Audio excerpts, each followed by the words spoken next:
Ladies and gentlemen, Liggett & Myers, makers of Fatima cigarettes, is proud to bring you its prize-winning radio program, winner of the Motion Picture Herald Fame Award. The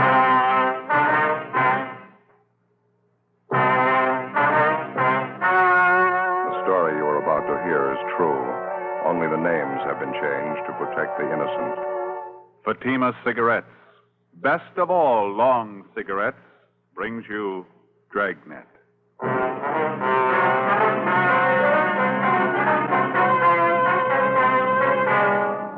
You're a detective sergeant. You're assigned to homicide detail. 12 men drop completely from sight over a short period of time. There's evidence of foul play. 4 months pass. You finally locate the leading suspect in the case. Your job? Pick him up.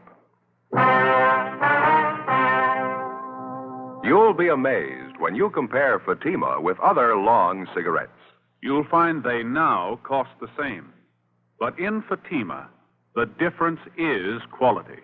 You see, Fatima is the quality king-size cigarette because it contains the finest Turkish and domestic tobaccos superbly blended. And Fatima is extra mild, with a much different, much better flavor and aroma than any other long cigarette. So compare Fatima yourself. Fatimas now cost the same as other long cigarettes, but your first puff will tell you... Ah, that's different. Yes, in Fatima, the difference is quality. Ask your dealer for Fatima, the quality king-size cigarette. Best of all long cigarettes. Start enjoying Fatima tomorrow.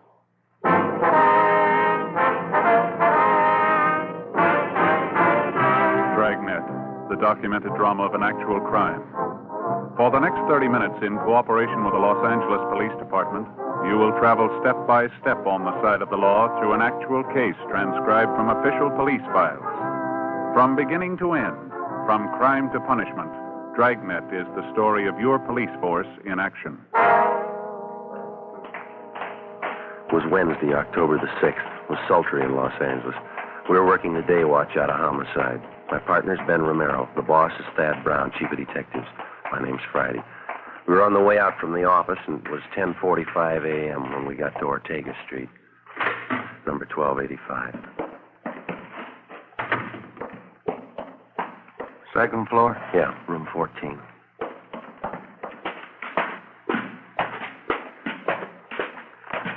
They all smell the same, don't they? What's that? Room and housing. Oh, yeah. No, these are the odd numbers here. Must be down that way, huh?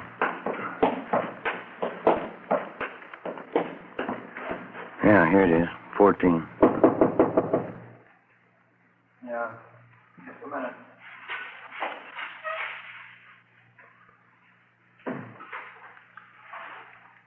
Taking his time. Try it again, huh? Yeah, all right.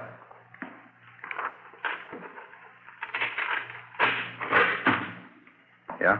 Police officers. Your name Henry Ross? Get out of here. Get out of here. Come on.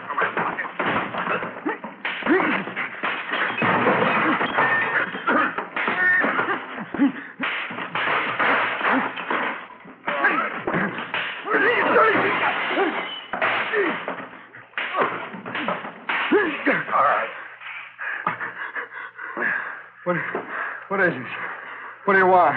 Ben? Yeah. I got him. What is this? You guys really cops? Come on, get up. No fooling. No fooling. You really cops? I thought you were faking. We showed you our identification at the door. I thought you were faking. That's the truth. There's a couple of guys out to muss me up. I thought you were them. Your name Henry Ross? Yeah, that's right. I thought you were one of those moochers I had a fight with in the bar the other night. Said he's going to get a pal and come back in and take care of me. Yeah? Yeah. I got no reason to fight with cops. I didn't do my room any good. Landlady's sure going to scream. All right, come on. You want to finish up dressing? I want to talk to you downtown. What's it about, officer? Missing person. We'll brief you when we get downtown. Well, that's all right with me. Could you take these handcuffs off, please? It's kind of hard dressing with them. All you have to do is put your shoes on. You can make out. All right. I don't know why you had to slap handcuffs on me. I didn't know you were cops. You mind if we check through your things, Rolf? Huh? Why? You mind? Oh, go ahead if you want. I got a night. You know, if you'd spoke up at the door, there wouldn't have been a fight. I thought you were that mooch in a bar and his friend. I thought you were looking for trouble. You about ready to go? Yeah, I'd like to brush my teeth, though, if you don't mind. I got a real mouthful of cotton this morning. All right, where do you keep your toothbrush? It's over here. I'll get it. No, I'll get it. Never mind.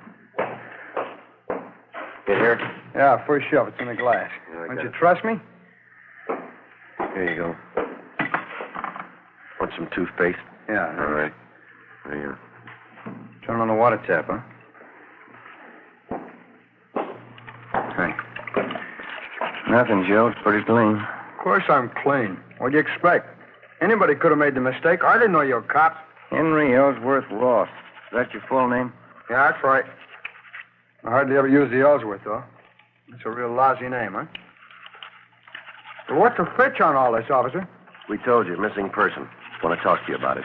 I don't think I can help you. Nobody I know is missing. How about Paul Davis? Davis? Yeah, I know Davis. I don't know if his name is Paul, though. Been gone a long time, huh, Miss Davis? Yeah, that's right. Something wrong, you think? We figure murder. After going over his room thoroughly, we took Henry Ellsworth Ross back to the city hall to the interrogation room. He was a slightly built man, dark hair, brown eyes, swarthy complexion. He was a longshoreman by trade. Among his friends and acquaintances, he was known as a heavy drinker and a man with a violent temper. Ben and I questioned him for a half an hour and got nowhere. He sat across the table, relaxed, scraping at a thick callus on his hand with his fingernail. I'll tell you the truth. I just don't know what you're getting at. I think I know a guy named Davis, and that's about as far as it goes. Sure that's all you got to tell us? Of course I'm sure. Now, look, I got a right to call a lawyer if you're going to sit there and throw a lot of charges at me. We're not throwing charges at you, Henry. We've got a missing persons case. We'd like to have you cooperate. That's about it. Well, maybe I'd like to, but I can't. Paul Davis is just a name to me. Maybe I know him. I don't know. You got that report there, Ben? Yeah, just a minute. Here you go. Thanks. Well, here's the way it goes, Henry. Yeah? According to his wife, Paul Davis left Los Angeles by auto a little over 4 months ago. He was driving up to Oakdale, California to take a job with a dairy company up there. He never got there. He's been missing ever since. So? What's the pitch? All we've been able to find is Davis's car, the 36 Ford Coupe, 7 Tom 792. It was sold a month ago up in Lodi, California. But Davis didn't sell it. A man by the name of Carter signed the pink slip at the time of the sale. Henry Carter. Sorry. Don't mean anything to me. Well, this Carter made it look like Paul Davis had signed the Ford over to him. We checked it out. Davis's signature was forged. That's so? It's supposed to have something to do with me? Did you ever use the name Henry Carter? Of course not. Ross. That's the only name I go by. Never had your name changed? No. Never used an alias? I told you, no. I wonder if you'd mind taking a look at this.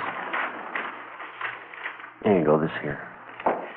What's this got to do with me? The pink slip to Paul Davis' car. Hmm. See these signatures on the back here? Transfer of ownership. You recognize either one of them? Paul Davis. Henry H. Carter. No. Doesn't mean anything to me. Is it supposed to? It should, yeah. Why? The signatures are both in your handwriting. How about it, Henry? How about what? I don't even know what you're talking about. You're trying to give me the treatment? What's this all about? We're trying to locate Paul Davis. I'm not even sure I know the guy. I think you better level, Henry. Our handwriting man checked both the signatures. It's your writing. Well, then maybe you better get a new handwriting man. I never saw that slip. I never wrote those signatures. Anybody can copy handwriting. Well, I've got something else for you, Ross.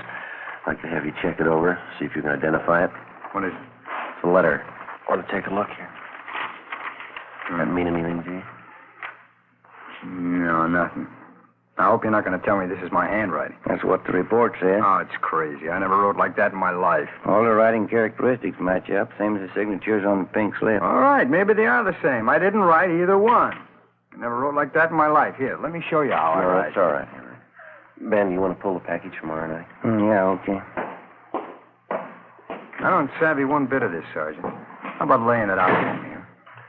You can see the name at the bottom of the letter. It's signed Henry Carter, same as the pink slip. Well, that doesn't mean anything to me. Well, this letter was sent to the wife of Paul Davis about 9 weeks ago, and it says here that Davis supposedly was too busy to write his wife, so he had this Henry Carter send a letter. He also writes in here that Davis sold his car to Carter. Somebody trying to cover up, huh? Yeah, we think so. We think it's Henry Carter. This Davis guy, he's been gone about 4 months? That's right. Well, you said you thought Davis was murdered. How come? Just an idea. Oh. 8 men had disappeared from around here in the last 14 months, just like Davis. 6 more up in the San Joaquin Valley the same way. They took off alone on auto trips, never seen again. Not a trace. Pretty funny. Here you go, Joe. Thank you. You've got your record here, Henry, from Baton Rouge. Sent to Sheriff Clemens for it. Huh? Look, do we have to drag all out again? It's past. Just one thing we had to check, Henry. You told us that you never use an alias, is that right? All right, I have. I didn't know what you're getting at. I didn't figure there's any use dragging out dirty laundry again. I asked you if you ever used the name Henry Carter. Okay, I've used it. It's a common name. There's a lot of Henry Carters around. We only know one who fits your description. I'm clean. You know that. Want to smoke, Henry? No. Joe? Yeah, thanks. Well, let me have one, will you? Sure. Here you go. Thanks. We got a match here. You know, we rode this thing for 4 months. It's all over the state. Here. Thanks. I'll tell you what we got, Henry. We'll let you make up your own mind. It's not my writing. On June 4th, Paul Davis left Los Angeles in his car headed for Oakdale. Late in the afternoon, he stopped for gas at a service station just beyond San Fernando. The attendant says a man was with Davis. You fit that man's description, Henry. Yeah? Well, I've seen monks like that in court. They get on the stand and can't even remember their own name. A couple others. You and Davis stopped for a hamburger just outside of Gorman. There's a man there. He remembers you, too. You stopped again in Bakersfield. Picked up a quart of oil for the car. You and Davis had a Coke. It's the last time you were seen alive. That makes me a killer, huh? A month after that, the pink slip to Davis's car came through DMV up in Sacramento. That was for the transfer of ownership from Davis to Henry Carter, both in your handwriting. A couple of weeks later, Mrs. Davis got that letter. A month ago, Davis's car was sold to a dealer in Lodi. Yeah. We found the dealer, Ross. Showed him your mugshot. He says you sold him the car. That all? That's just the main part. There's more. We've been on the road a lot. We followed you from here to Sacramento and back, Henry. Every stop, every detour. It took us a long time. Yeah, I guess it did. What do you say, Ross? Nothing. Any way you want it, Henry. You got another smoke? Yeah? Yeah, here you are. Thanks. Here.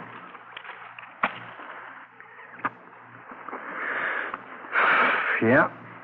I guess you worked hard on it, huh? All over the state. That's right. Must be pretty hot up in the valley summertime. Dusty, huh? We made out. I've never been up in the valley in summer. It's too hot for me. We got people who saw you there. What's it prove? 10 people and some writing samples. You can't build a case on that. You know it, don't you? We're going to try. You think I murdered Davis? You, Sergeant? Yeah? You think I murdered those other guys, too, huh? What was it, 10, 12 of them? We're asking about Davis. You think I killed him? Tell me the truth, do you? You think I murdered Davis? Yeah, I think you did. Uh-huh. Well, then you know as well as I do. There's only one way to prove it. Yeah. Find his body. 1:15 p.m. Ben and I took Henry Ross out and fed him some lunch. Then we took him back to the city hall to the interrogation room where we continued to question him. He was relaxed and he talked a great deal about everything but the disappearance of Paul Davis. He didn't seem anxious to get away, made no demands for an attorney to represent him. For a full hour, he did most of the talking. He told us about the different homicide cases he'd read up on. He asked us about the 12 men who disappeared in the past months in the same manner Paul Davis had. Was there any trace of them at all? Did we have any leads? How did we think we were going to find them? Well, we finally got around to asking him if he'd submit to a lie detector test. He seemed taken by the idea and agreed to it almost immediately. Ben called Sergeant Berger and made arrangements for the test. We made up a list of key questions.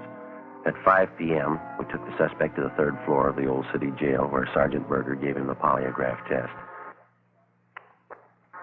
On the way back to the office, Ross complained he was hungry. We stopped and bought him coffee and donuts.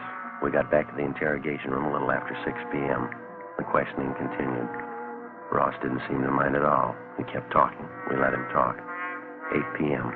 He was still going strong. You remember the Wilson case back in 34, don't you, Sergeant? Woman killed her whole family. Big case, you remember. Yeah, it was pretty tragic. Is that a hobby of yours, Henry, collecting murder stories? No, I just read them, remember 'em. I guess I can remember every big murder case in the last 15 years. That's so. Yeah, it's about all of them. I guess it is kind of a hobby. I get a big kick out of it. I get it, Ben. Excuse me, Henry. Oh, sure. Interrogation room, Friday. Oh, yeah, Berger. No, how many? Yeah. Okay, thank you. You know, there's one thing I get a real big kick out of, those detective magazines. Mystery stories, the way they make out the murderer. How do you mean? You know, they always build it up into something big. Somebody's always killing somebody else for $1 million, or maybe over some woman, some beautiful woman. Same way with the movies. That's where they get it all mixed up. I don't think I follow you, Henry. Oh, sure you do. Every time some guy writes a murder story, he's got to build up a big reason for the killing. A lot of money, beautiful woman, revenge maybe. Always got to be a big reason. Motive, that's what they say. Yeah, well, it generally works out that way, doesn't it? Why? I bet you there's a 1,000 murder cases in your files without any reason at all. Some people kill, that's all. I've heard about lots of them. They just want to kill, and they go ahead and do it. Maybe for a few bucks, maybe for nothing. They just do it, that's all. That's all. Sure, you know that. Like this thing you've been talking about. 10, 12 guys disappear. They got a few bucks, maybe they got nothing. Somebody plows them under, and that's all. No big reason. They just do it. So 12 guys are gone. It doesn't mean anything. That's how you got it figured, huh, Henry? Huh? The phone call a minute ago there was a man who gave you the lie detector test. Oh, that right? How'd it go? He just finished going over your graph. He got 16 positive reactions. Yeah, what's that mean? You lied, Henry, 16 times. That right. You better tell him to get a new machine. I lied all the way through. Mind telling us why? No, I don't mind. I guess I knew you'd find out. Let's go get something to eat first, though. I'm hungry. Well, we better talk a little more, Henry. Oh, let's go. I'll tell you why we're eating. Bring a pencil with you. I'll draw you a map. Map of what? The canyon, where I buried it.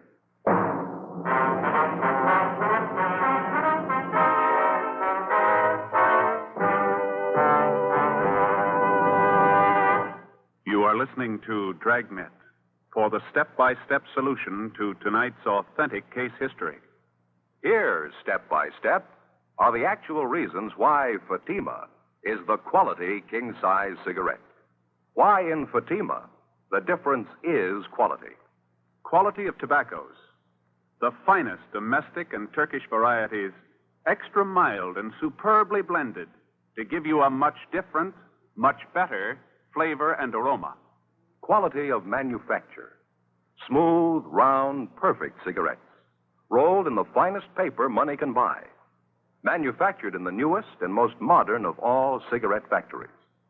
Quality even to the appearance of the bright, clean, golden yellow package. Carefully wrapped and sealed to bring you Fatima's rich, fresh, extra mild flavor. Compare Fatima yourself. Fatimas now cost the same as other long cigarettes, but your first puff will tell you, That's different. yes, in Fatima, the difference is quality. Insist on Fatima. Start enjoying the quality king-size cigarette. Fatima, best of all long cigarettes.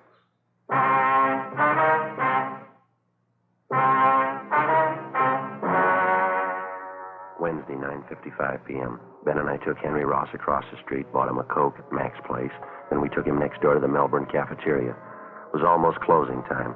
Ross got himself a cottage cheese and pineapple salad, bacon and liver with onions, rye bread, banana pie, and coffee. Ben had a hot beef sandwich, mashed potatoes, and coffee. I had the same. At the back of the cafeteria, one of the bus boys was mopping the tile floor. It was a strong smell of disinfectant. How about that table over there, Sergeant? That all right with you? Yeah, it's okay. Doesn't make any difference. Fine. Yeah.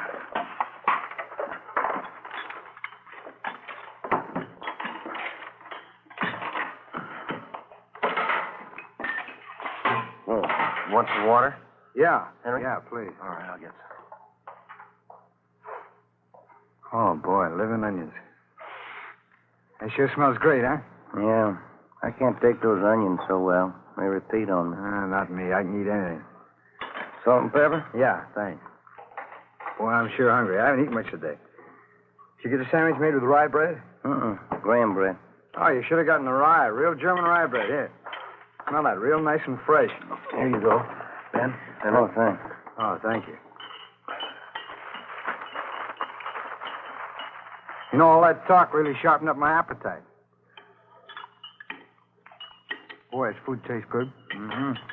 Sugar, Joe? No, thanks.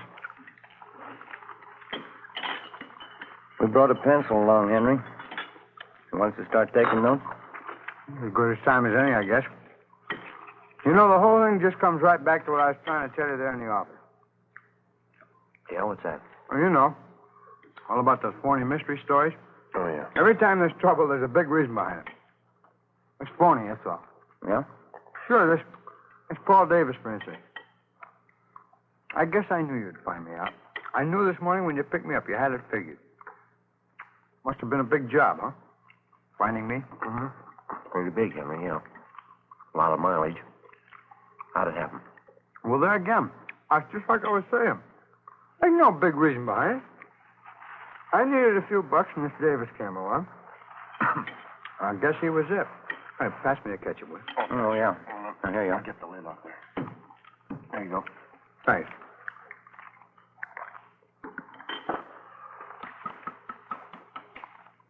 Where'd you meet Davis, Henry? Oh, I was hitchhiking out in Ventura. Not a dime in my jeans. I was going up to Maricopa. I thought I had a job up there, and this Davis come along. Picked me up. Mm-hmm. You ever know him before that? No, stranger. He says he's going to Oakdale. Little guy give me a ride. Go ahead. Well, we stopped for gas at San Fernando, and I saw he had a few bucks in his wallet, and I guess that's when I got the idea. About what? Killing him. Now, maybe that gives you an idea what I was talking about. You don't need any big reason to kill somebody. Davis said 18 bucks.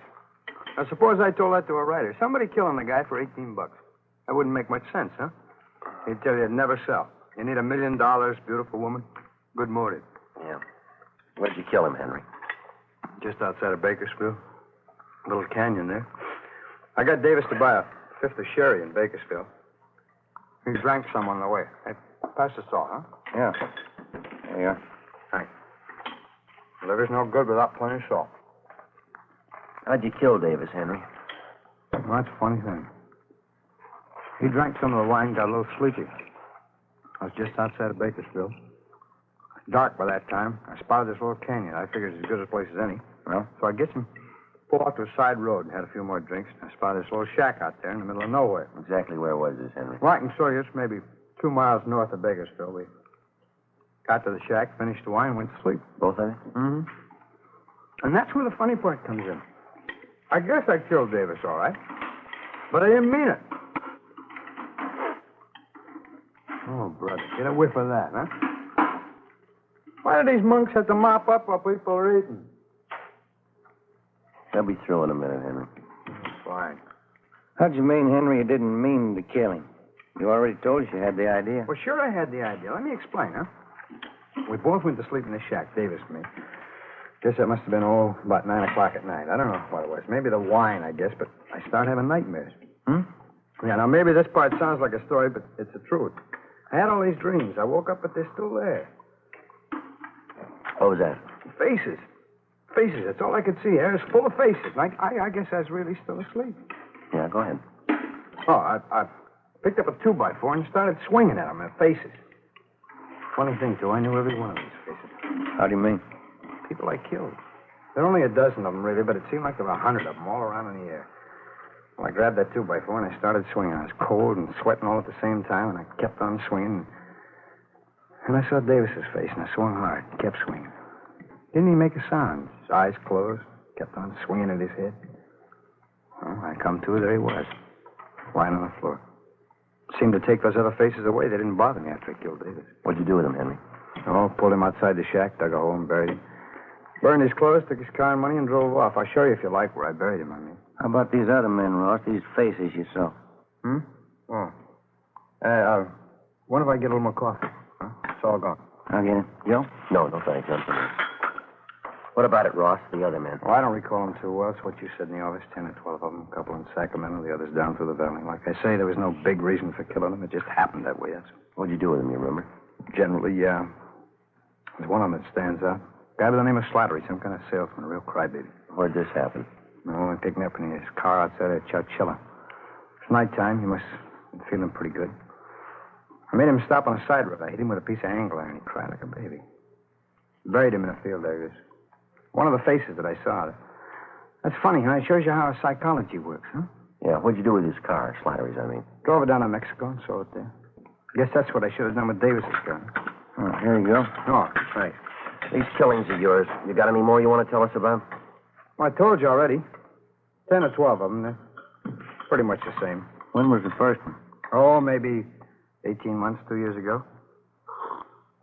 First one wasn't any harder than the last. It's just like I was telling you before. Yeah. Everybody builds up murder. It's supposed to be a big thing, hard to do, all those phony stories. I'd just hit a guy a couple of times or something, that'd be it. A real small thing. Didn't change me any. That's why I say it's all built up. You ever been treated for any mental sickness, Ross? No, why? You ever been examined by a psychiatrist? No. After you killed these men, did it bother you at all? I just had one dream. Time I was with Davis. That's about it. Sure, good meal, Sergeant. Thanks. Yeah, okay. You ready, Ben? Let's go. We go back upstairs, huh? Yeah. You want to give us a statement? All right. I had an idea you'd find me. I guess I always knew that you'd find me. Well, let's go, Henry. Guess I proved my point anyway, huh? It's all built up. Huh? Murder. Killing somebody. Those phony stories. It's all built up. It's cheap. No, you got it wrong, Henry. Huh? Wait till they read you the bill. The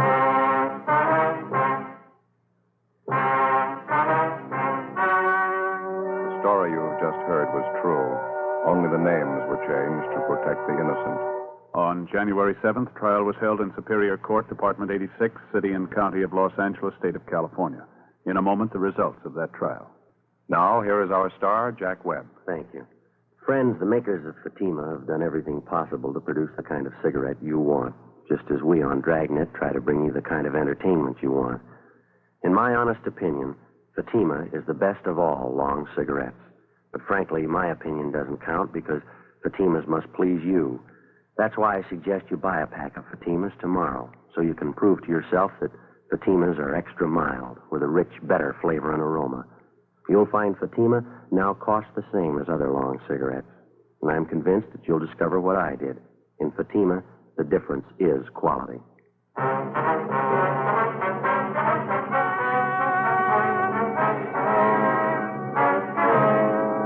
Henry Ellsworth Ross was tried and found guilty on 2 counts of murder in the first degree and received the death sentence. While he indicated that he had murdered the other 10 men, he refused to give any further information regarding the killings or what he had done with the bodies.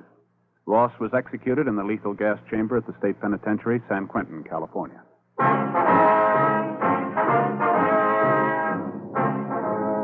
You have just heard Dragnet, a series of authentic cases from official files. Technical advice comes from the Office of Chief of Police W.H. Parker, Los Angeles Police Department. Fatima Cigarettes, best of all long cigarettes, has brought you Dragnet portions transcribed from Los Angeles. Now more excitement with Counter Spy on NBC.